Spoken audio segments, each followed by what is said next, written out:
pourquoi les femmes françaises trouvent une difficulté à cuisine qui a devenu une obsession.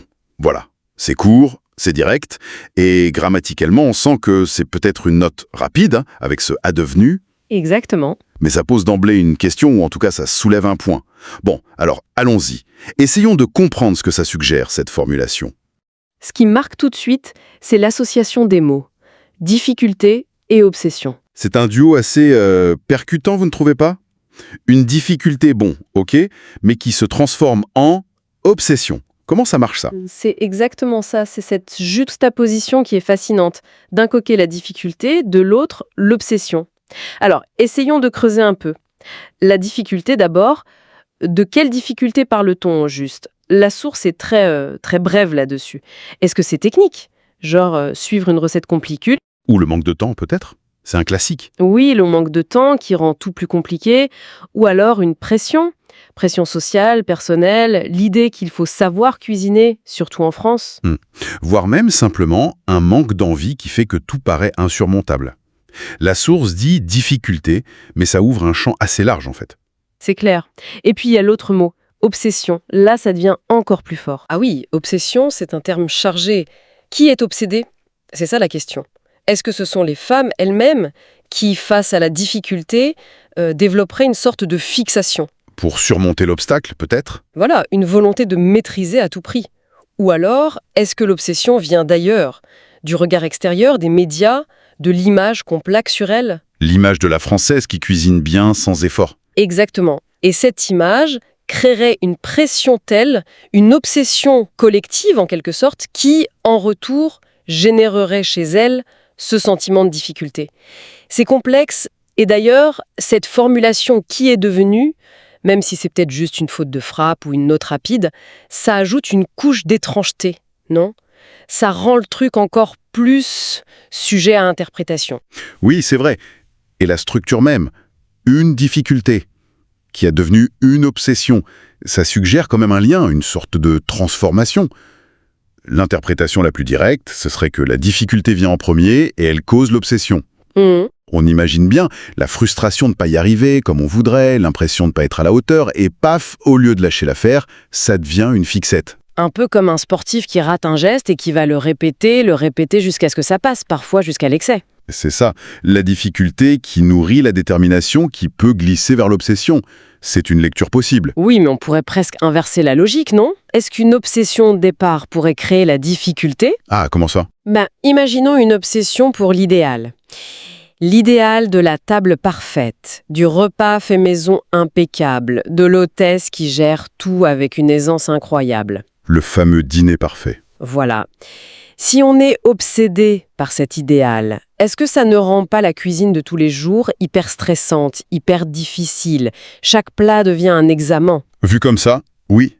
L'obsession de bien faire, de coller à l'image, transformerait l'acte de cuisiner en source d'angoisse. Et donc de difficultés ressenties. L'un peut clairement nourrir l'autre, c'est une boucle possible. Et c'est là que ça devient, complexe. Tout à fait. Et ça résonne avec le titre des notes, non? Culinary Conundrum, dilemme culinaire. Exactement. Un conundrum, c'est une énigme, un paradoxe. Pourquoi ce mot? Peut-être justement pour pointer cette tension que la phrase révèle. La source, elle suggère peut-être un conflit intérieur ou un conflit entre ce vécu difficulté, obsession, et une image culturelle très forte. L'image d'Épinal de la cuisine française, facile, naturelle, surtout pour les femmes dans l'imaginaire collectif. Précisément. Et ça soulève une question que la source semble vouloir explorer.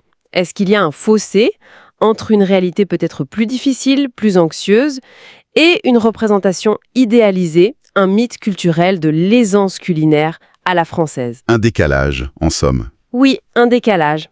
Et le mot conundrum suggère que la source ne donne pas de réponse simple, mais constate cette friction, ce paradoxe. La difficulté face à l'attente de facilité, c'est peut-être ça, le cœur du dilemme. C'est éclairant comme perspective.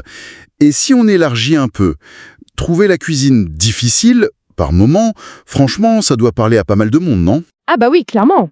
Gérer les repas, l'inspiration, le temps, rater un truc, c'est assez universel, j'imagine. Mais ce qui est spécifique ici, et qui nous fait tiquer, c'est vraiment ce mot « obsession ». Oui. c'est lui qui change tout. On n'est plus dans la simple difficulté passagère, l'obsession, ça évoque quelque chose de plus prenant, voire de plus sombre peut-être. Tout à fait. Le choix du mot obsession n'est sûrement pas neutre. Ça implique une préoccupation mentale forte, une idée fixe, quelque chose qui peut devenir envahissant. Alors, qu'est-ce que ça pourrait vouloir dire dans ce contexte de la cuisine ? Une pression tellement internalisée qu'elle tourne à l'obsession, la peur de ne pas être à la hauteur d'un standard, qu'il soit réel ou imaginaire. Oui, une insatisfaction permanente par rapport à ce qu'on fait soi-même. Oui, une focalisation intense sur ses propres échecs culinaires, ou peut-être un surinvestissement. Mettre beaucoup d'enjeux dans la cuisine pour d'autres raisons. Hmm. Mais il faut vraiment insister sur un point. La source, cet extrait qu'on a, elle lance ça, mais elle ne détaille pas. Elle ne développe pas, non. Voilà. Elle dit difficulté devenue obsession, mais sans nous expliquer vraiment la nature de cette obsession, d'où elle vient, comment elle se manifeste concrètement. On reste un peu sur notre faim, si j'ose dire. Bien vu. C'est peut-être ça aussi le conundrum, une affirmation forte, mais qui résiste à une explication simple. Le mot obsession est là, lourd de sens, mais son interprétation reste ouverte, basée juste sur cette petite phrase. C'est ça. Donc si on essaye de résumer ce que cette formulation met en avant, c'est avant tout un paradoxe. Une tension assez forte concernant les femmes françaises et la cuisine. Oui, D'un côté, une difficulté, on ne sait pas trop laquelle. De l'autre, une obsession, on ne sait pas trop pourquoi, mais liée à cette difficulté. C'est ce nœud-là que l'extrait semble cibler. exactement. Si on s'en tient vraiment au mot de l'extrait de The French Woman's Culinary Conundrum, c'est cette tension qui ressort, ce paradoxe perçu. La phrase, elle ne juge pas, elle ne dit pas si c'est bien ou mal, elle pose, sous forme de question d'ailleurs, pourquoi, l'existence de cette cohabitation un peu étrange entre difficulté et obsession pour ce groupe spécifique. Les femmes françaises. Voilà, c'est là que réside l'intrigue, le cœur du dilemme annoncé par le titre. La force de la phrase, c'est de nous mettre face à cette dualité. Et il faut dire que la formule « une difficulté devenue obsession », même avec sa grammaire un peu bancale, elle est marquante. Oui, elle accroche. Elle est assez ramassée, assez évocatrice pour qu'on y réfléchisse, même sans avoir tout le contexte des notes. Ça nous interroge sur la complexité de notre rapport à des choses aussi basiques que faire à manger, finalement. Ça montre comment une activité à la fois quotidienne et très chargée culturellement peut devenir le lieu de tensions psychologiques, sociales. Tout à fait. Et au final, si on prend un peu de recul, en partant de cette structure que la source suggère, la difficulté qui peut se transformer en obsession, ça ouvre une réflexion plus large, non ? C'est-à-dire ? Sortons de la cuisine 2 minutes.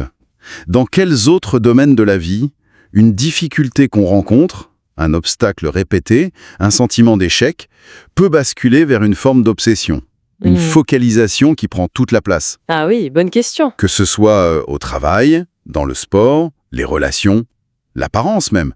Qu'est-ce que ça dit de nous, cette possibilité qu'une difficulté dérape vers une obsession, sur notre façon de gérer la pression, la performance, la quête d'idéaux? Des idéaux parfois inatteignables. Exactement.